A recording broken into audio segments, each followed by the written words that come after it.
थोड़ा सा शर्म कर लें, कोई वसाइल को हिला लें, तय कर लें कि यार मैंने कोई थोड़ा सा ही जो है ना लोगों को अकोमोडेट करना है। जब हुकूमत ये ऐलान कर देगी कि आप सैलाब से मुतासरा इलाकों के दौरों पे निकलेंगे तो आपको फ्यूल भी मिलेगा, आपको TADA भी मिलेगा और आपकी तनख्वाह भी हम 60-70-90% बढ़ा देंगे, ये निकलेंगे। 60 लाख से ज़ायद पाकिस्तान की शहरी और दही आबादी बराह रास्त मुतासर हुई, बराह रास्त उनके ऊपर इम्पेक्ट आया, उनकी मईशत को लेके, उनकी डिसलोकेशन को लेके, उनके मालो मता को लेके, उनके घर के सामान को लेके, उनकी बेटियों के जहेज़ों को लेके। अगर 76 घंटे से ज़ायद अगर पानी किसी जगह पे ठहर के मुसलसल क़याम कर ले तो वो टेक्निकली बुनियादों पे लिवेबल नहीं रहता। जिनके ऊपर नेशनल फ्लड कमीशन की रिपोर्ट है कि इनको जेलों में होना चाहिए और रिकवरी डालनी चाहिए, वो सरकार 2011 से आला तरीन मनसबों पे हैं और रिटायर भी बहुत सारे हो गए।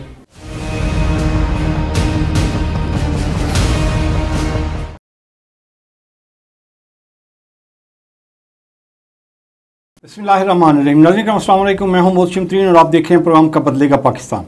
नाज़रीन हम आज के प्रोग्राम में हम सैलाब पे गुफ्तगू करेंगे और इस वक्त सारे दरिया आलमोस्ट नॉर्मल पोजीशन पे आ चुके हैं और पानी का बहाव भी नॉर्मल है और जो स्टार्ट है वहाँ से लेकर अब तक हेड पाइनत तक सारे दरिया नॉर्मल पोजीशन पे बह रही हैं। और इसने जो तबाही मचाई है वो उसको बाज़ लोग 2 कैटेगरीज़ में कर रहे हैं, बाज़ लोग उसको 4 कैटेगरीज़ में कर रहे हैं। और वो 4 कैटेगरीज़ ऐसी हैं कि जी एक ये ग्रुप है जिनकी सिर्फ फसलें तबाह हुई हैं, 2 एकड़ थी, 4 एकड़ थी, 1 मुरब्बा था, 2 मुरब्बे थी, वो सिर्फ फसलें तबाह हुई हैं, उनके घर बच गए हैं और जानवर बच गए हैं और वो ख़ुद भी महफूज रहे हैं। दूसरा ग्रुप ये था कि जी जिनकी फसलें भी तबाह हुई हैं और उनकी जानवर भी मर चुके हैं। तीसरा ग्रुप वो है जिनकी फसलें भी तबाह हो चुकी हैं, जानवर भी मर चुके हैं और उनके घर भी तबाह हो चुके हैं। और चौथा ग्रुप वो है कि जिनकी फसलें भी तबाह हो चुकी हैं, जानवर भी मर चुके हैं, घर भी तबाह हो गए और उनके घर के अफराद में से 1 या 2 बंदे की भी जान बहक हो चुके हैं।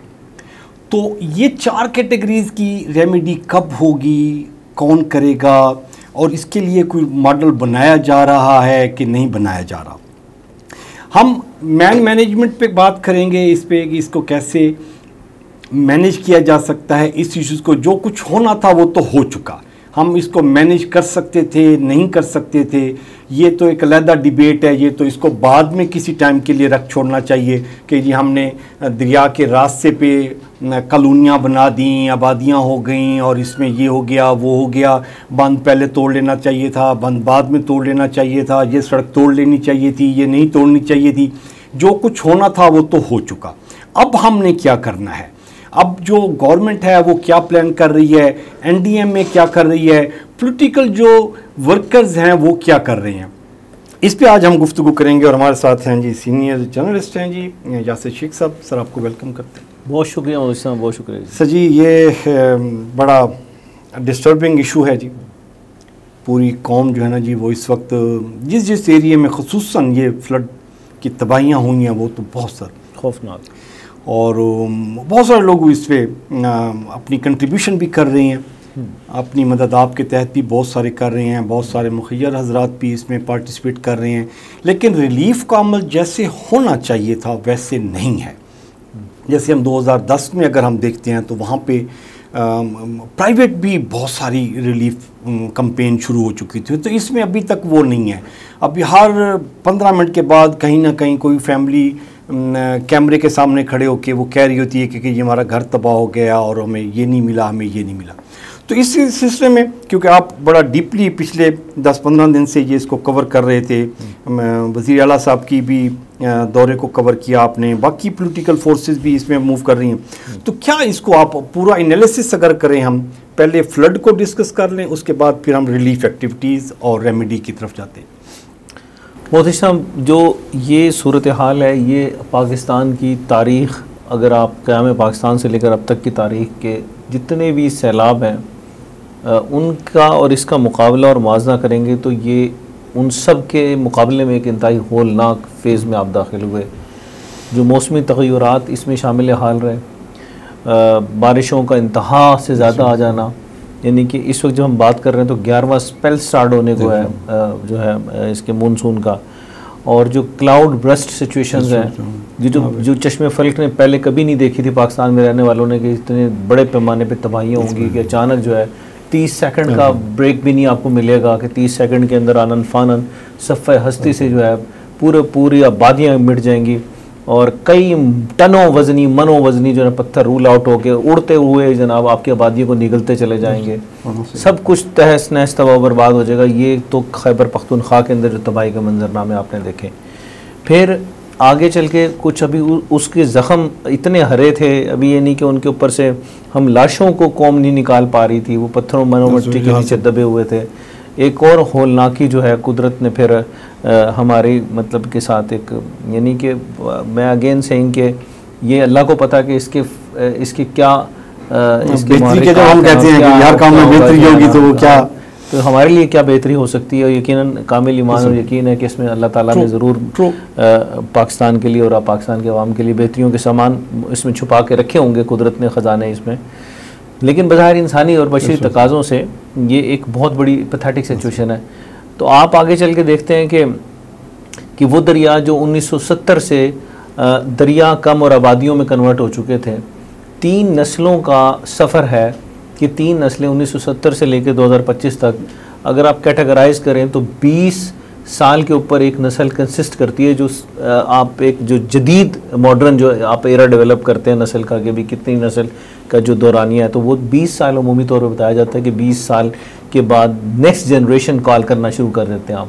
तो 1970 से लेके ये अमल जो है 2025 तक तकरीबन पौने अपने 3 नस्लों का बनता है, यानी कि 2.75 जो है नस्लें ने रावी के सैलाब को, सतलज और बैराज के सैलाब को देखा या महसूस किया ही नहीं था। उनको कोई अंदाज़ा नहीं था कि ये जो रावी की ज़मीन है या सतलज और चनाब की ज़मीन है, जिस पे उन्होंने अपने मोहल्लात उनके आबा व अजदाद ने बना के अपने घर घरौंदियाँ अपनी मईशत और माशरत उसके ऊपर सजा ली थी, वो बुनियादी तौर पे उनका था नहीं माल। वो चनाब के वो ज़मीन थी, वो सतलज की थी, ब्यास की थी, रावी की थी, वो जब उन्होंने लपेटा दोबारा दरियाओं ने कॉल अपान किया। एक तारीख़ी हकीकत ज़रूर है, ये कहा जाता है कि हमेशा दरिया अपनी जगह को वापस अटेन करते हैं, लेकिन इसके दरमियान जो गैप है वो तकरीबन कोई समझ लें कि 55 साल का गैप है, निस्फ सदी से ज़्यादा का सफ़र है। तो लोगों को और मैनेजमेंट को, इंतज़ामिया को ये अंदाज़ा ही नहीं था कि क्या ये भी दिन दिखाए जा सकते हैं कि दरिया उन शहरों को अपनी लपेट में लेगा कि जो मईशत के गढ़ बने हुए थे, महाराजे बने हुए थे मईशत के, वो शहर लाखों अफराद के लिए रोज़गार की राजधानियाँ बने हुए थे, वो पाकिस्तान की सनती इनकलाब की ज़मानत शहर बने हुए थे। मैं सायलकोट की बात कर रहा हूँ, फिर आगे इस तरीके से वज़ीराबाद बाकी ये सारे, तो उनको मतलब है कि दरियाओं ने अपनी लपेट में लिया और तबाही फेर के रख दी, और ये सफ़र फिर चलता रहा और आपके जलालपुर और शुजाबाद और अलीपुर और हमारे जनूब के तमाम इलाकों को लपेट में ले गया। ओवरऑल अगर स्टैटिक्स की हम बात कर लें तो अब तक जो आदाद-ओ-शुमार NDMA ने जारी किए हैं, अब जब हम प्रोग्राम कर रहे हैं आज ग़ालिबन 17 सितंबर है, 950 से ज़ायद हलाकतों की तस्दीक की जा चुकी है जुलाई से लेकर सितंबर तक, इन 3 फेजेस के अंदर, जिसमें क्लाउड बस्टिंग भी है, जिसमें रेनफॉल भी है, फ्लडिंग भी है, अर्बन फ्लडिंग भी है। तो 950 से ज़ायद पाकिस्तानी शहरी जो है वो लुक़्मे अजल बन चुके, और इसमें हज़ारों अफराद ज़ख्मी हैं। जब आप बात करते हैं कि राउंड के 1000 लोग लुक़्मे अजल बन गए, तो ज़ख्मी कितने होंगे, तो उनकी तादाद काउंटलेस अभी तक उसका डाटा डेवलप नहीं किया जा सका। 60 लाख से ज़ायद पाकिस्तान की शहरी और दही आबादी बराह रास्त मुतासिर हुई, बराह रास्त उनके ऊपर इम्पैक्ट आया, उनकी मईशत को लेके, उनकी डिसलोकेशन को लेके, उनके मालो मता को लेके, उनके घर के सामान को लेके, उनकी बेटियों के जहेज़ों को लेके, उनके साल के चारों और गंदम को लेके, उनके मवेशियों और उनके हर चीज़ के ऊपर बराह रास्त उनको इम्पैक्ट आया। तो 60 लाख अफराद, 6 मिलियन पीपल इफेक्ट हुए अभी तक, और ये सिलसिला जारी है, क्योंकि अभी भी जो है वो पानी जहाँ से आउट हो रहा है, तो वो बहुत सारे असेसमेंट अभी भी शुरू नहीं हो सके। 10 फुट पानी खड़ा हुआ है वो सर एक दिन में, तो हफ्ते में तो नहीं रिलीज। 60 लाख में से अभी जो साउथ पंजाब के अंदर से पानी का डिक्लाइन शुरू होगा, तो असेसमेंट तो यहाँ भी शुरू होना बाकी है। तो ये तो एक अपर का और KPK का ज़्यादा मुआवजा NDMA ने दिया है। 8,000 से ज़ायद मकान एनडी में बताती है कि इसमें गिरे हैं। मेरे ख्याल में 80,000 भी कम होगा ये फिगर, या एनडी में भूल रही है कि ये जैसे जैसे पानी 4 दिन का दौरानिया है, अगर 76 घंटे से ज़ायद अगर पानी किसी जगह पे ठहर जाए, मुसलसल क्याम कर ले, तो वो टेक्निकली बुनियादों पे लिवेबल नहीं रहता। वो किसी वक्त भी जो है गिर सकता है और उसकी जस्टिफिकेशन टू लिव जो है ख़त्म हो जाती है। तो ये कई हज़ार मकान आएंगे कच्चे और पक्के, क्योंकि आपने और हमने ना बहुत सारे फ्लड्स कवर किए, 2010 वाला फ्लड किया। तो सैलाब के बाद, गुजर जाने के बाद रात को जो आवाज़ें आती हैं वो सिर्फ और सिर्फ मलबों के, इमारतों के गिरने की धड़ल धड़ल, वो जो आवाज़ें आती हैं ना वो सिर्फ इमारतें गिरने की आती हैं, वो काबिल इस्तेमाल नहीं रहती। तो सो ये नंबर्स बहुत बढ़ने वाला है।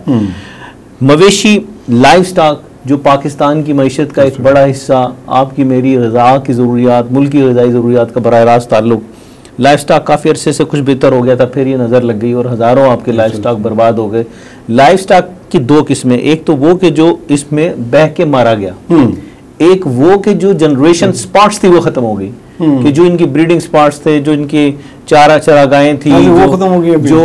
जो इनके वो आपने फार्म्स बनाए हुए थे वो उड़ मिट गए। तो अब नया काम, नया धंधा सारा पानी है सर, वो चारा है ही नहीं, तो कहाँ से हो? तो ये एक अमूमी जायजा आप इसमें आ जाते हैं आप लेके, आपका इन पूरे एरिया के अंदर सिविल इंफ्रास्ट्रक्चर, जिसमें आपकी सड़कें हैं, बैनुल सूबाई सड़कें हैं, बैनुल शहर सड़कें हैं, आपस में देहातों को आपस में मिलाने वाली सड़कें हैं, शहरों को जोड़ने वाली सड़कें हैं, पुल हैं, हिफाजती बंद हैं, पूरे का पूरा सिविल इंफ्रास्ट्रक्चर इन इलाकों में डैमेज हुआ है। तकरीबन 60 to 65% सिविल इंफ्रास्ट्रक्चर, इसमें आपके सरकारी स्कूल हैं, आपकी वो जो हॉस्पिटल्स हैं, डिस्पेंसरी हैं, जहाँ जहाँ भी इंफ्रास्ट्रक्चर है वो डैमेज हुआ। उसकी असेसमेंट अभी तक जो मजमूई नुकसान बताया गया, जो एक रिपोर्ट आई थी जो कि रद्द कर दी गई है, आपके जो NDMA को बना के दी मुख्तलिफ़ इदारों ने, इनिशियल रिपोर्ट $2 अरब की, यानी कि 580 अरब, गालिबन 560 से 580 अरब PKR पाकिस्तानी रुपयों में वो नुकसान का तखमीना लगाया गया है। लेकिन ये रिपोर्ट एक मुज़हिका खेज़ रिपोर्ट करार दे के इसको रद्द कर दिया गया, क्योंकि एक्चुअली ये लॉस बहुत ज़्यादा है। जैसे मैंने आपको बताया कि यहाँ रिपोर्ट हो रहा है 8,000 मकान, मैं कहता हूँ कि 8,000 तो सिर्फ में यही जलालपुर में गिर गया, सिर्फ जलालपुर में गिर जाए। अलीपुर की पूरी देखें शहर बच गया, पूरी की पूरी सराउंडिंग सारी सर जजीरे बन गया ना शहर, जो मतलब है कि शहरी आबादियां हैं, थोड़े से ऊंचे मकामत, उनको छोड़ के बाकी पानी है। सो ये असेसमेंट तो लाखों में जाएगी जब लोग निकलेंगे, और जो मैंने बताया कि किस तरीके से रातों को जो इमारतें गिरने की आवाज़ें आएंगी, तो वो सारे तनाजुर के अंदर पाकिस्तान मुआशी तौर पर, मौशरती तौर पे, इक्तसादी तौर पे, एग्रीकल्चर की बुनियादों पे इस वक्त शदीद तरीन मुश्किल हालात का सामना कर रहा है। अच्छा, जैसे इसमें आपने दिया है 6 मिलियन आपने दिया है जो पब्लिक इफेक्ट हुई है, आपने जानवरों का भी बता दिया है, आपने सिविल स्ट्रक्चर का भी बता दिया है, एग्री लैंड का आपने इसमें कितनी डैमेज हुई है, इसमें अभी इसका कोई डाटा? जी इसमें जो अभी तक जो फिगर्स आए हैं, मैं फिर कह रहा हूँ कि ये जो फिगर्स हैं ये नाकाबिले यकीन और नाकाबिले एतबार हैं, इस वजह से कि आपके साउथ से तो अभी पानी निकलना शुरू ही नहीं हुआ। तो असेसमेंट आपने मतलब एक फ़र्जी असेसमेंट अगर कर लिया तो कर लिया, वरना साउथ के जिस भी ब्यूरोक्रेसी से हमारी बात हो रही है तो वो कहते हैं कि सर पानी जाएगा तो नुकसान का अंदाज़ा करेंगे। तो बताया ये जा रहा है तकरीबन जो अभी इनकी असेसमेंट को हम सामने रखें तो तकरीबन 4.5 मिलियन 45 लाख एकड़ के करीब जो है लैंड डिसर्व हुई है हमारी, जो कि एक बड़ी लैंड है जिसके ऊपर आपकी कल्टीवेशन थी, और बहुत सारे बराह रास्त अफराद जिनका ताल्लुक ही खेती बाड़ियों से है वो जो है अभी मंजरनामे पे नहीं है। अच्छा, ये जो आप अभी जो NDMA की बता रहे थे कि जी $2 अरब की रिपोर्ट बनाई गई है, तो अगर हम ये वाकई मुज़्ज़ा खेज़ बनती है कि जी अगर हम इसको 45 लाख जो ज़रई रकबा है एकड़, जो आपने बताया 45 लाख एकड़, तो 1 एकड़ पे अगर हम लाख रुपया भी खर्चा लगाएं, क्योंकि उस पर जब उसने तैयार फसलें थी ना जो बर्बाद हुई हैं, चावल की भी, मकई की भी, कॉटन की भी और सब्जियों भी, सारी की सारी तैयार फसलें बर्बाद हुई हैं। तो इस पर तो सिर्फ यही आपका ये जो 550 अरब रुपये पाकिस्तानी बता रहे हैं, ये तो इसी एग्री लैंड का नुकसान पूरा नहीं होता सर। जी देखिए, मैं वही अर्ज़ कर रहा हूँ कि इसमें सिर्फ अगर हम सिर्फ साउथ पंजाब की बात करें मोहतशिम साहब, तो 130 अरब रुपए की आपकी ये पोटेंशियल था इन एरिया में। ये मैं बता रहा हूँ 130 अरब रुपए, 40 से 45% अगर ये हम कंसीडर कर लें कि डैमेज है, ये कंसीडर कर लें कि आपकी एग्री लैंड इस एरिया की जिन इलाकों में फ्लड गया 100 में से अगर 45% डैमेज हो गई है तो वो 130 अरब रुपए का इकोनॉमिकल पोटेंशियल रखती थी। और ये खाली वर्थ को छोड़ दें, आप ये देखें कि ये पूरे खित्ते की ग़िज़ाई ज़रूरियात का हब है साउथ पंजाब। मुल्क की ग़िज़ाई ज़रूरियात के अंदर इसका बहुत बड़ा रोल है, ठीक है। और फिर लाइफ स्टॉक, आपको न सिर्फ पाकिस्तान के लिए, आपको शहर कायद से लेके कराची टू पेशावर आप चले जाएं, सारा जानवर लाइफ स्टॉक आप यहाँ से लेके जाते हैं। तो ये इतना बड़ा, और दुबई के अंदर और पाकिस्तान से बाहर आपकी एक्सपोर्ट मीट हो रही है, वो एक बहुत बड़ा डेंट है। अच्छा, फिर जो इस देखें, एक चीज़ है वो चली गई, ठीक है चली गई। अब आपको नए फार्म बनाने के लिए जाहिर बात है कि कहीं ना कहीं खित्ता ज़मीन के अंदर किसी चार दीवारी में मौसमी असरात से बचने के लिए कहीं ना कहीं इनकी शेडिंग बनाई हुई होगी ना, वो जदीद फार्म हाउसों की सूरत में हो या एक कन्वेंशनल फार्म हाउस की सूरत में हो, उसके लिए चारा कहीं लगा हुआ होगा ना सर। तो मतलब है कि वो सारा चीज़ें ख़त्म हो गई। तो सो यू कांट इमेजिन कि कितना बड़ा सेटबैक लगा है आपको। अब आप इसको किसी भी तरीके से ले लें, आजमाइश से कम नहीं था ये आफत है। ये आप इसको टेक्निकल बुनियादों पे कह सकते हैं कि जी मेरी जिम्मेदारी थी, उसकी जिम्मेदारी थी, उसने ऐसा नहीं किया, इसने ऐसा नहीं किया, लेकिन एज अ ग्राउंड पे रहने वाले एक सड़क छाप सहाफ़ी की हैसियत से मैं बड़ी ज़िम्मेदारी के साथ कह सकता हूँ, हुकूमत जितनी भी कैपेबल हो जाए, जितनी भी दुनिया की जदीद तरीन गवर्नेंस का सिस्टम यहाँ लगा दें, इस डिज़ास्टर को मीट नहीं किया जा सकता था, इसको हैंडल नहीं किया जा सकता था। ये कोई ऐसा बड़ा आजमाइश अल्लाह ताला ने मतलब है कि हमसे हमें शामत अमाल कह लें तो भी भेजा है, नहीं है।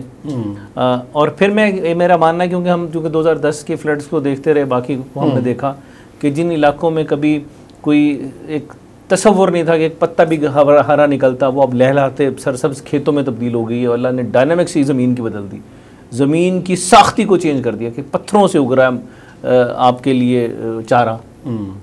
तो ये एक ब्लेसिंग्स है जिसका इदराक हम 2010 के सैलाब के बाद डीजी खान, राजनपुर, ये तो 200 किलोमीटर लंबी पट्टी के ऊपर हम देख चुके हैं कि वो संगलाख चट्टान पहाड़ जो है सरसब्ज और हरियाली में तब्दील हो गए। वो रेतले मैदान, चटियल मैदान जो रेत से भरे होते थे, पथरीली रेत से, वो अब एक बाकायदा सब्ज़ाज़ार में बदल गए। तो लोगों की इकोनॉमी की सिचुएशन वहाँ बहुत बेहतर होगी। सही। अच्छा, अभी इसको अगर हम देखें कि ये तो जो हुआ था वो आप कहते हैं कि ये मैनेजेबल नहीं था किसी भी सूरत में, जो भी गवर्नमेंट इसमें आ जाए, जितना भी जोर लगा ले, ये मैनेजेबल नहीं है। तो अभी हम इसके साथ अभी हमें नेक्स्ट ईयर्स के लिए प्लानिंग, क्योंकि वो गवर्नमेंट कह रही है कि अगले साल भी बारिशों का जो इन्वायरमेंटल चेंज आ रही है, इसमें अगले साल इससे ज़्यादा बारिशें होंगी, इससे अगले साल।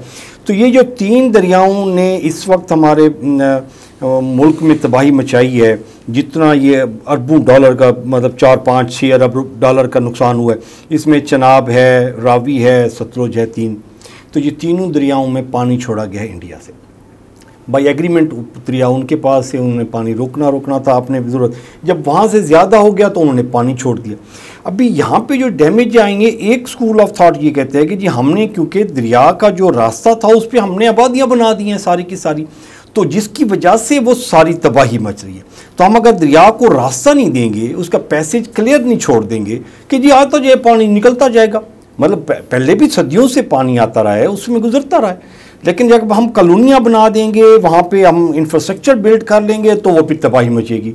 तो वो इंडिया ने तो मतलब क्या करना है, वो उसने तो दुश्मनी करनी है, वो उसको हम क्या ब्लेम कर सकते हैं कि जी वो खुद डूब रहा था तो उसने कहा कि जी मैं डूब रहा हूँ तो मेरे पास डैम फुल हो चुके हैं, डैम टूटने का खतरा, उसने पानी रिलीज कर दिया। तो हम अभी क्या प्लानिंग है NDMA के पास इसका? देखिए, भारत को लेकर ना सर, वो तो एक बड़ा एक मशहूर एक मनकुला सादिक आता है कि हम तो डूबे हैं सनम, तुमको भी ले डूबेंगे। तो वो तो भारत, जारी बात है कि उसमें हम उसकी इंटेंशंस कभी भी पाकिस्तान के लिए फेवरेबल हो नहीं सकती।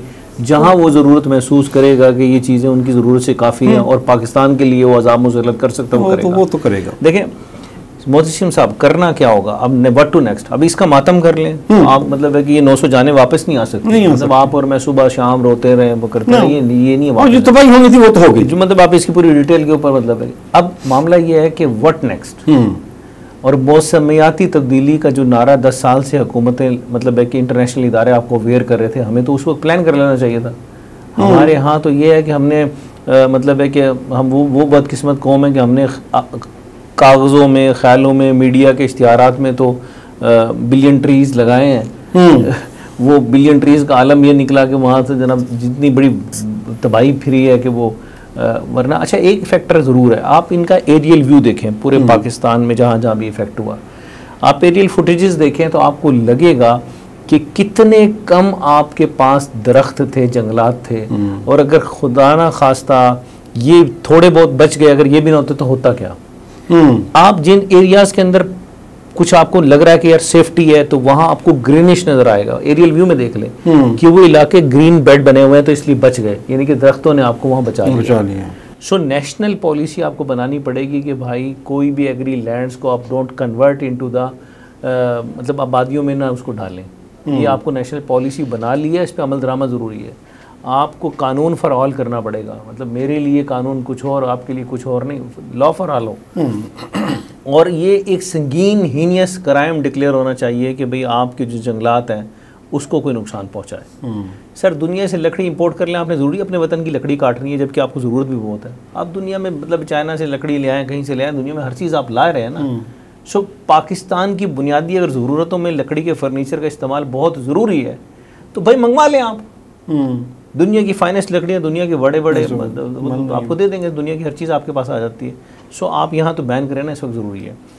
दूसरा सर ये है कि आपको फ्यूचर प्लानिंग बड़ी संजीदगी के साथ करनी होगी। अब ये सैलाब टप किया, गुजर गया, लोगों ने मातम हुआ, इनक्राई कर लिया, लोगों की नीयतों पे भी सैलाब आके चला जाएगा। सैलाब के दो इम्पैक्ट हैं, एक तो है कि ये वाला ने, अब हमने जिन जिन इलाकों में देखा सैलाब गुजरते हैं वहाँ लोग बैगिंग करना शुरू कर देते हैं, उनको आदत पड़ जाती है कि यार ये तो बगैर मेहनत के ही मिल रहा है, हर मुखैर अदात वहाँ पहुँचा हुआ है, मेरे से भी ले लिया, उधर से भी ले लिया, आप गए मुझे बांट के दिखा दो इलाकों में कोई सामान और कपड़े बचा के लेके आओ।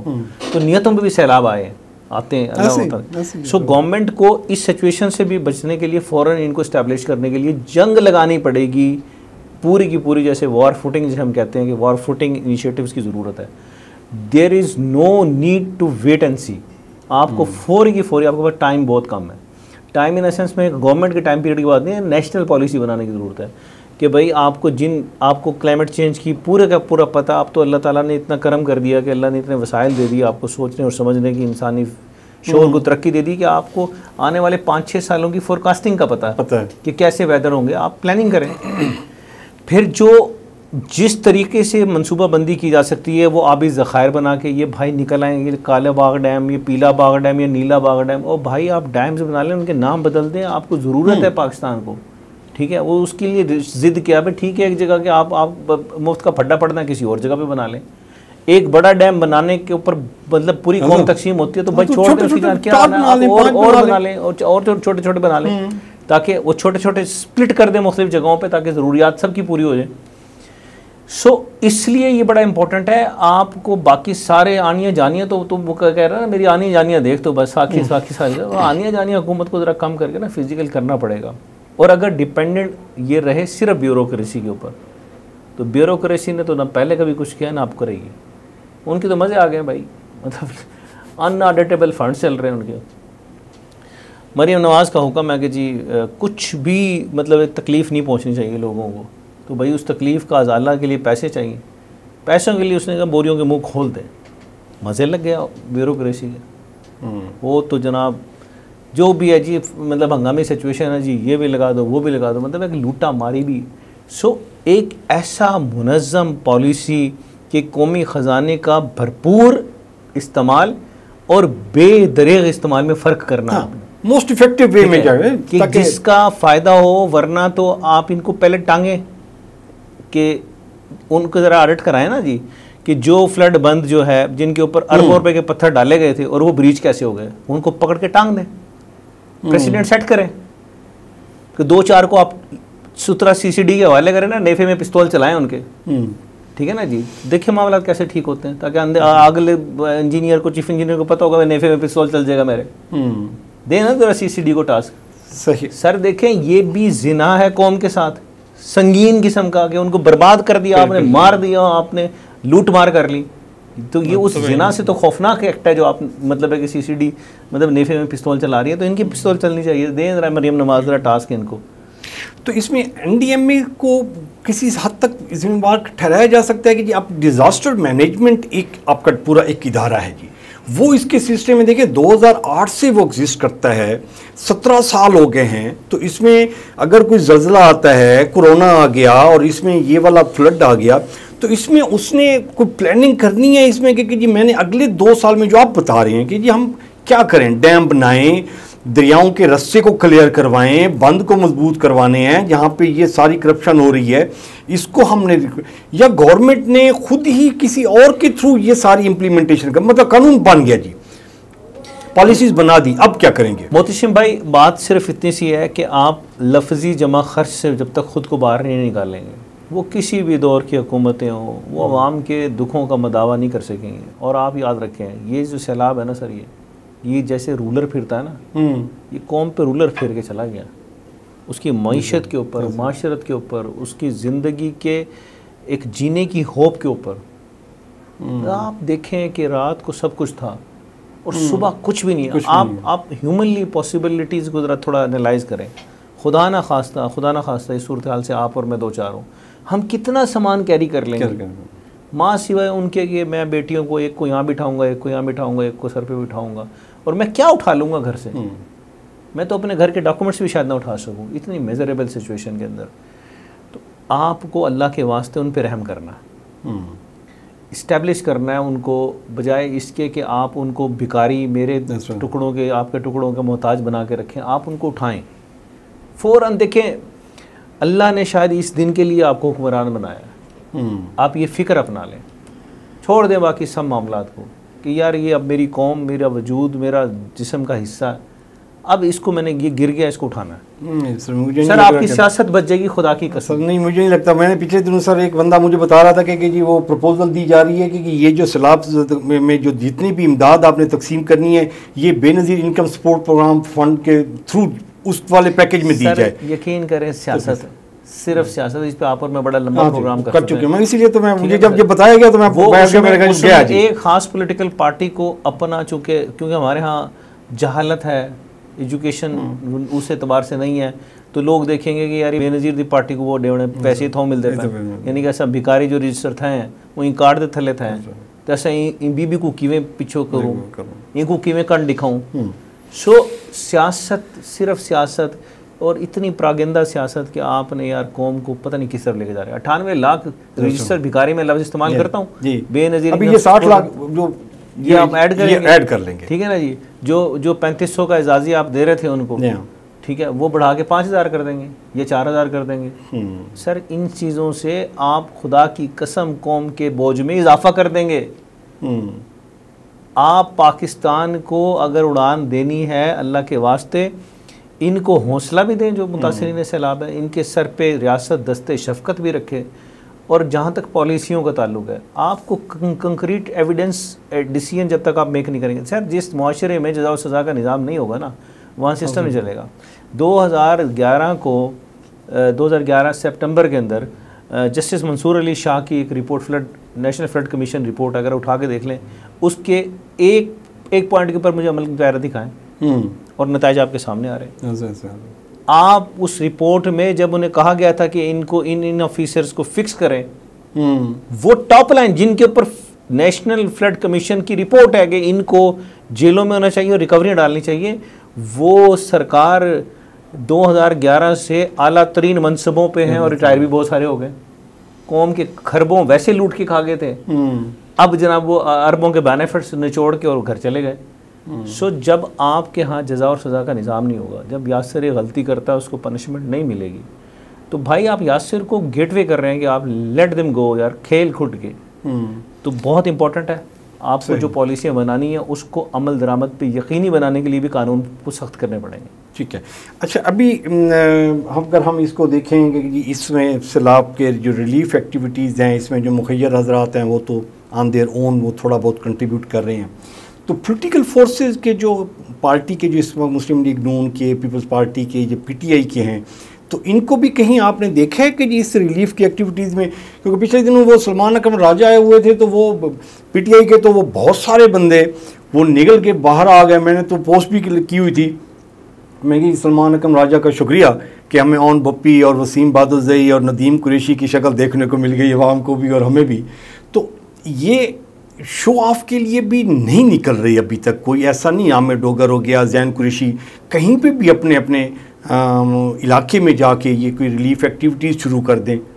सर ये ज़रूर निकलेंगे जब हुकूमत ये ऐलान कर देगी कि आप सैलाब से मुतासरा इलाकों के दौरों पे निकलेंगे तो आपको फ्यूल भी मिलेगा, आपको TADA भी मिलेगा और आपकी तनख्वाह भी हम 60-70-90% बढ़ा देंगे। ये निकलेंगे या निकलेंगे कि मोहतशिम तरीन का ट्रक है, माल मोहतशिम तरीन का, साईं आओ ना साईं तुसा वन डे सी, ये वंडण की त्याव है सन। और सर यकीन माने शर्म मगर हमको आती नहीं।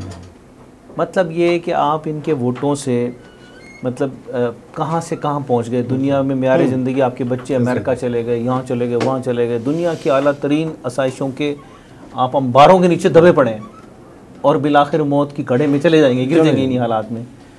तो थोड़ा सा शर्म कर लें, कोई वसाइल को हिला लें, तय कर लें कि यार मैंने कोई थोड़ा सा जो है ना लोगों को अकोमोडेट करना है, मैंने कुछ टारगेट कर ले कि हर बंदा अपनी अपनी कैपेसिटी के मुताबिक कि यार मैंने 10 घर बना के देने हैं, 10 लोगों को उठाना है यार मैंने 10 बकरियां एरिया उस एरिया में तो जाए ना, एक दूसरे को सपोर्ट करें। 10 बकरियां यार मैं लेके दूंगा यार, मैं मुर्गियां चंद ले दूंगा यार, मैं एक आधी भैंस की कैपेसिटी रखता हूँ मैं दूंगा यार। वो तो नज़र ही कहीं नहीं आ रहा। उनको ये नज़र आ रहा है कि अब ये इनकी जंग क्या हो रही है। वो नून लीग हो, पीपल्स पार्टी हो, सारी हो, वो इंतजामिया से लड़ रहे हैं कि तुसा सी जी इमदाद वंडे सो ते तुसा साकू सदे सो अब बिरयानी का डब्बा असां ॾिसो। हाँ वो असां ॾिसो जो कि फोटो सारी छपनी चाहिए सर। शायद हम डिज़र्व करते थे इन हालात के। हमने जो नस्ल तैयार की है ना सर, सियासी नस्ल जिसमें एहसास से आ रही नस्ल, जिसमें फ़िक्र नाम की कोई चीज़ नहीं, दुखों का मदावा करने की कोई सिन्फ ही नहीं उनमें मुरतब होने दी हमने, तो नताइज यही होंगे कि बेचारे रुल रहे हैं। आज ये 17 सितंबर 2025 है, आप 2030 में भी बैठ के प्रोग्राम करेंगे तो हमारा अगर आप सवाल करेंगे कि उनका क्या बना, तो हम कहेंगे इनका तो वही के वही करें। हालांकि इस वक्त तो अभी टाइम था ना जी सिंपथीज़ के लिए। वो आप वाली बात सर, एक बंदे ने अपनी सारी जमा पूंजी लगा के सर अपने 2 एकड़ रकबे को काश्त किया, वो सारा बर्बाद हो गया। उसके पास 2 जानवर थे, वो भी मर गए, उसका घर भी गिर गया। अभी अगर वो वापस पहुंच भी जाता है तो सर उसके पास कुछ भी नहीं है कि जी वो अपने 2 एकड़ काश्त कर सके। तो इस तरह की वो कोई रेमेडी इसमें कोई मतलब अगर इलेक्शन पे ये 20-25 करोड़ रुपए लगा देते हैं तो अभी अगर वो अवाम की खिदमत के लिए 50 लाख या 1 करोड़ रुपए लगा देते हैं तो उनको मेरे ख्याल में उनके किसी भी किस्म के बजट में कोई फ़र्क नहीं पड़ने लगा। सर देखें ना, ये भी तौफीक की बात है। हम यहाँ एक दुआ ज़रूर करते हैं कि अल्लाह ताला हम सबको तौफीक दे कि हम अपने दुखी भाइयों की, सैलाबज़दा मुतासिरीन की खिदमत करें खलूस नियत के साथ। अगर आप ये समझते हैं कि अकेली स्टेट ला के इनको इस्टेब्लिश कर देगी तो हो सकता है कि ये हम किसी खुशफहमी और खाम ख्याली में हो। ये कलेक्टिव रिस्पॉन्सिबिलिटी है बड़े बड़े बिजनेस एम्पायर्स जिन्होंने बना रखी हैं, उनको कंट्रीब्यूट करना पड़ेगा पॉलिटिकल फोर्सेस को, हर उस शख्स को कि यार जो कर सकता है। मेरी अगर औकात ये है कि मैं 20 ईंटें लेके किसी को दे सकता हूँ तो यार मैं जाऊँ अपनी गाड़ी में 20 ईंटें रखूँ और जाकर देके आ जाऊँ। हाँ, कोई कैंप बना दिए, कोई मार्केट टाइप का बना दिए, वहाँ 100 लोगों को वहाँ पे रिहेबिलिटेट हो जाए, कोई मेडिसिन दे दे, कोई कैंप लगा दे मेडिकल का। अभी बीमारियों का हालत देख लेंगे नहीं सब कैसे हो जाने।